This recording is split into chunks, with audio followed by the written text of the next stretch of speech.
आपण चंद्रपूर जिल्ह्यातील मूल तालुक्यातील सोमनाथ या ठिकाणी आलेलो आहोत. सोमनाथ या ठिकाणी पर्यटकांकरिता सफारी गेट तयार करण्यात आलेला आहे आणि या ठिकाणी सफारी करत असताना वाघाचे दर्शन मुख्यतः होत असते. बघू शकता या ठिकाणी आपण आलेलो आहोत आणि हा तो गेट आहे सोमनाथ गेट. याच गेटमधून आपण जंगल सफारी करता आतमध्ये जात असतो आणि या ठिकाणी जिप्सींच्या मार्फत जिप्सींवर बसून आपण या ठिकाणी सफारी करू शकतो.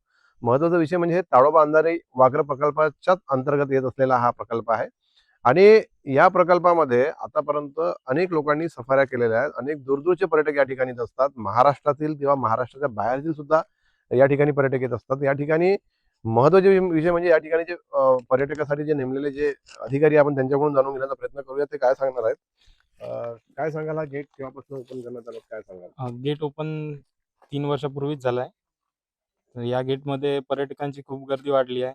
या गेटमध्ये जसं टायगरची सायटिंग मामा मेल आहे, ज्युनियर मोगली, केमार्क फिमेल आणि लाडली फिमेल आहे. यांची सायटिंग डेली होत असल्यामुळे इकडे पर्यटकांची खूप गर्दी वाढली आहे.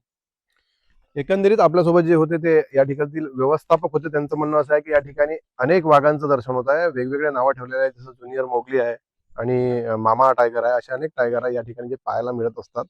तरी सुद्धा वन विभागातर्फे जर या ठिकाणी जर राहण्याकरिता पर्यटकांकरिता राहण्याकरिता जर रेसिडेंट जर बनवण्यात आले तर अजून एक तो म्हणजे इन्कमचा एक सुद्धा साधन निर्माण होऊ शकतो आणि येथील जे बेरोजगार आहेत सुशिक्षित त्यांच्याकरिता सुद्धा एक रोजगार मिळू शकतो. एनडीटीव्ही मराठी करता मनीष लक्ष्मणवार, मूल चंद्रपूर.